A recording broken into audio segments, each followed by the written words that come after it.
Welcome back, everyone. If you are searching for an easy English podcast featuring clear English for beginners so you can learn English naturally, you are in the exact right place. Today, David and I are going to talk about real life, normal daily routines, and things we do every single day. You do not need to memorize grammar rules for 10 years to speak English fluently. You just need to improve English listening by listening to real conversations every day. That is right. No tests, no complicated grammar lists, just natural, comfortable conversation. If you listen to us today, your English comprehension will naturally improve. Exactly. So grab a glass of water, coffee, or tea, make yourself comfortable, and let us start talking. Let us begin with something simple that everyone does: designing a morning routine to improve your English. Easy English podcast for conversation practice, B1. David, what time do you usually wake up in the morning? I wake up around 6 in the morning. I love early mornings because the house is quiet and peaceful. What about you, Emily? My alarm rings at 7 every morning. I need energy in the morning, so I play upbeat music right after my alarm goes off to wake myself up. I rely on coffee first. Coffee is definitely not optional for me. It is required. I agree. Coffee is very important. What do you do after your coffee? I do some light stretching or go for a quick walk outside to wake up my body. What about you? I take a shower, get dressed, and then eat breakfast. I usually have toast with butter and honey, or sometimes eggs. I prefer oatmeal with a banana every morning. It gives me steady energy for the day. That sounds very healthy. Let us repeat a few useful morning routine phrases for our listeners. Repeat after us. I wake up at 7. I drink coffee. I take a shower. I eat breakfast. And then I start my day. Excellent. Now think about your own morning routine in English. What is the first thing you do when you wake up? Let us shift to a new topic now. David, do you enjoy your work? Yes, I do. The best part of my job is helping people. When someone tells me that I help them solve a problem, it makes my day. What about you? I love meeting and talking to different people every single day. I learn something new from every person I interact with. But I have to admit, long meetings can be tiring sometimes. Long meetings can definitely be hard to sit through. Let us review some practical work vocabulary that you can use at your job. Our first word is colleague. A colleague is a person you work with. For example, David is my colleague. Next is deadline. A deadline is the date or time when a task must be finished. Deadlines can sometimes feel stressful. Another important word is manager. A manager is the person who leads a team or directs work. And our last work word is to resign. To resign means that you choose to leave your job. That is different from being fired, which means your employer tells you to leave. Let us repeat these words together. A colleague, a deadline, a manager, to resign. Great job, everyone. You know, Emily, when people search online for ways to learn English naturally, they often look for lessons like English in daily life, talk about your day, English podcast for beginners, or learn English through story, daily life English, because hearing real scenarios makes learning so much faster. That is so true, David. Learning through real-world scenarios helps your brain remember words naturally, without memorizing rules. Speaking of real life, are you getting hungry? Always. Food is one of my absolute favorite topics. What is your favorite food, Emily? I love Asian food, especially a hot bowl of ramen or fresh sushi. What about you? I love simple Italian food, like pasta with tomato sauce. Do you cook at home often? I try to cook simple meals, like eggs, pasta, or soup. What about you, David? I cook almost every day. I find cooking very relaxing after a busy day. It helps me forget about work stress. Let us talk about ordering food at a restaurant or cafe. Many learners love practicing English conversations. Learn natural English with coffee shop conversations because ordering food and drinks is such a practical way to do English speaking practice. When a waiter comes to your table, they might ask, "Can I take your order?" To respond politely, you can say, "I would like the pasta, please," or "I will have the chicken, please." We also use, "Could I have a glass of water, please?" These are polite ways to ask for food or drinks. Let us practice a short restaurant conversation together. "Good evening. Welcome to our restaurant. Can I take your order?" Yes, thank you. I would like the tomato soup, please. And for my main course, I will have the salmon. Excellent choice. And what would you like to drink?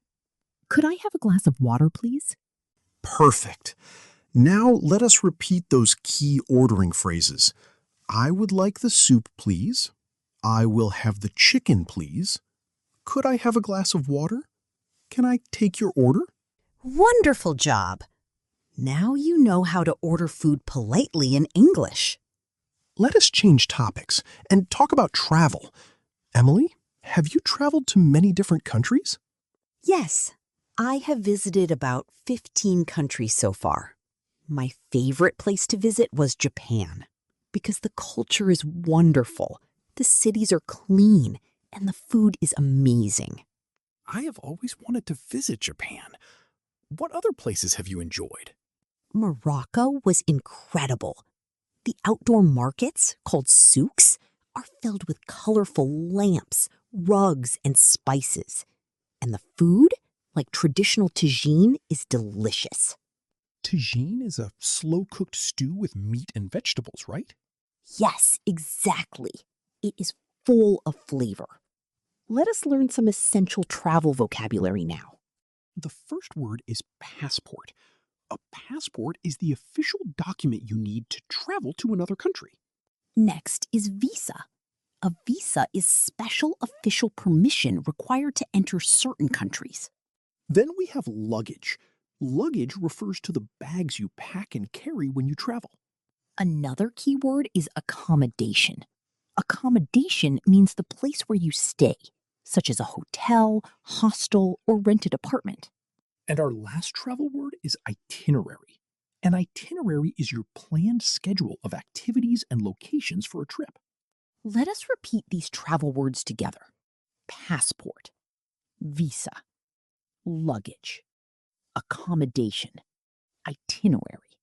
Excellent. Now you are ready to use English when you travel abroad. Speaking of daily life, David, how much time do you spend using your phone every day? Probably around 3 or 4 hours. I use it for work, checking emails, reading the news, and using navigation maps when I drive. Technology has changed so much.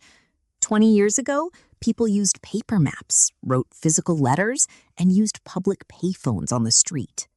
Today, everything is on one small device. But balance is very important. We should use technology, but not let technology control our lives. That is a great point. Let us learn a few technology words we use every single day. First is to scroll. To scroll means to move text or images up and down on your screen. Next is to charge. To charge your device means to connect it to electricity to fill the battery.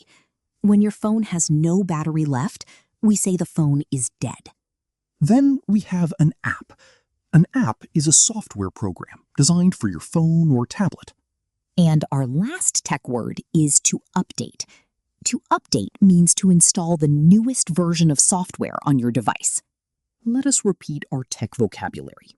To scroll, to charge, an app, to update. Very useful words for daily modern life. David, let us talk about staying active.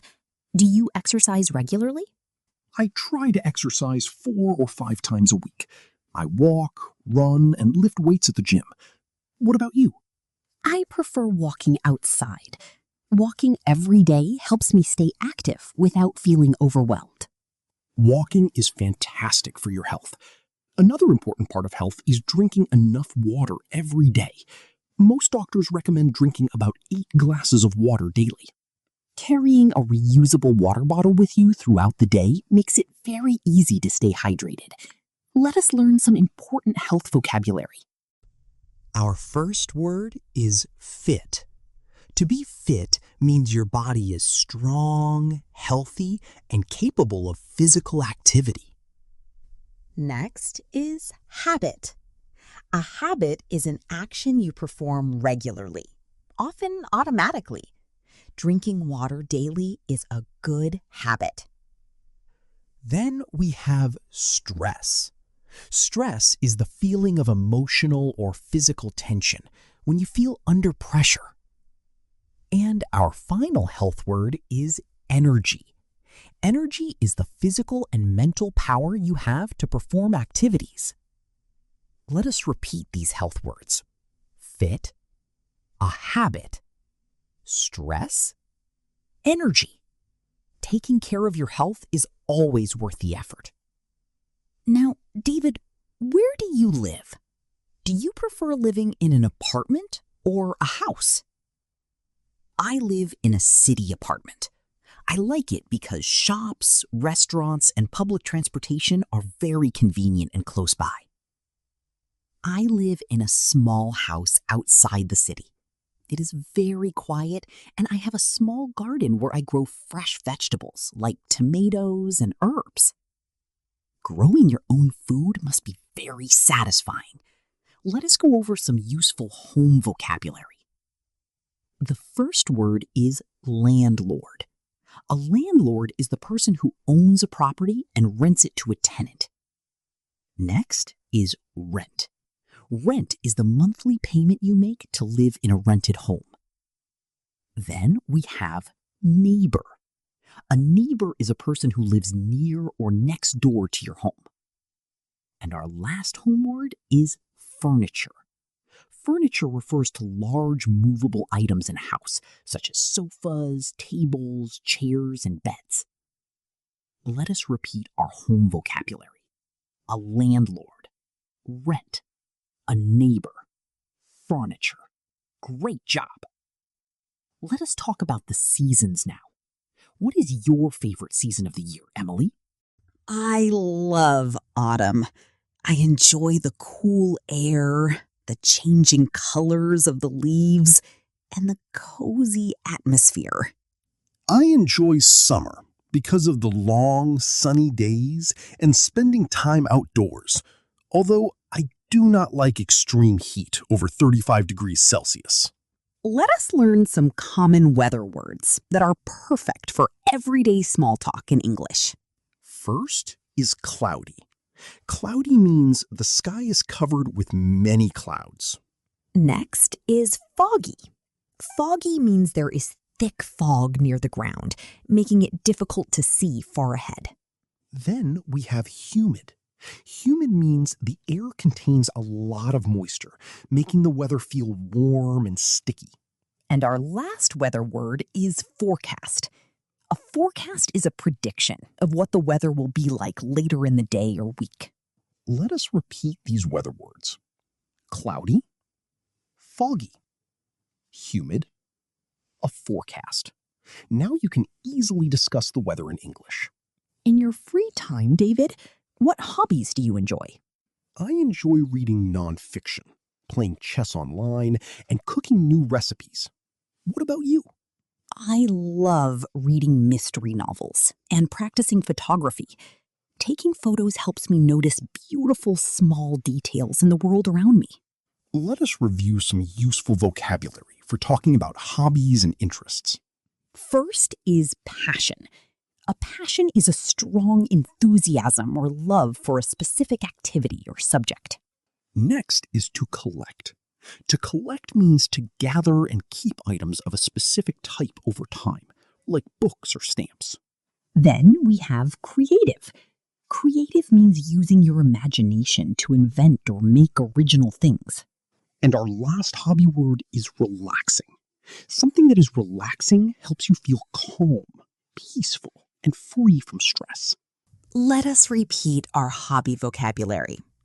A passion, to collect, creative, relaxing. People who dedicate time to daily English conversation practice every day notice that their speaking becomes smoother and faster very quickly. That is completely true, David. Small daily practice adds up to huge long-term progress. Now, let us share some natural, everyday expressions that native speakers use all the time to sound natural.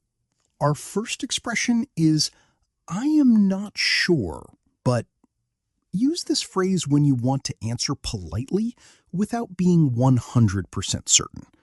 For example, I am not sure, but I think the shop opens at 9. Our second expression is, that is a good point. Use this phrase to show that you respect and agree with an intelligent idea shared by someone else. Our third word is actually. We use actually to add real, correct, or surprising information to a topic. For example, I thought the test would be hard, but actually it was quite simple. Our fourth expression is, it depends.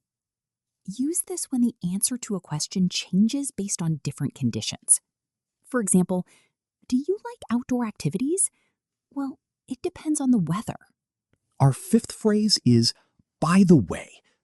Use this phrase to smoothly introduce a new topic or share a thought you just remembered.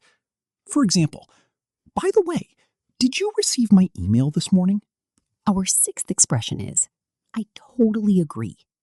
Use this phrase to show strong, complete agreement with an opinion. And if you want to disagree politely, you can say, I see your point, but this phrase acknowledges their opinion while respectfully presenting your own. Let us repeat all these conversational expressions together. I am not sure, but that is a good point. Actually, it depends. By the way, I totally agree. I see your point, but these expressions will make your spoken English sound conversational, polite, and natural. Now it is time for our listeners to practice. We will ask 7 simple questions. Try answering each question out loud or in your mind using simple English. Question 1. What time do you wake up in the morning? Question 2. What is your absolute favorite food to eat? Question 3. How do you usually spend your free time? Question 4. Have you ever traveled to another country? Which one? Question 5. How many hours do you use your phone each day? Question 6. What is the weather like where you live today? Question 7. What is one personal goal you want to achieve this year? Fantastic job answering those questions. Practicing out loud builds real confidence. Let us do a quick final review of today's most useful phrases. Morning routines. I wake up early, I drink coffee, I get dressed and start my day. Restaurants. I would like the pasta, please. Could I have a glass of water? Can I take your order? Travel. I am looking for accommodation. My luggage is heavy. I need to check my itinerary. Everyday expressions. That is a good point. It depends on the situation. I totally agree with you. I see your point, but... You have done an incredible job following along with this conversation today. Listening actively to real spoken English is the single best way to build your natural fluency step by step. If you found this lesson helpful and enjoyed spending time practicing with us today, please take a second to hit the like button, share this video with a friend who is learning English, and subscribe to our channel. Thank you so much for listening, practicing, and improving with us today, right here on Clarity English Practice Channel. Keep practicing, stay consistent, and think of subscribing like giving your English skills a quick daily boost. It costs $0 and keeps the good vibes flowing. See you in our very next lesson. Take care, everyone.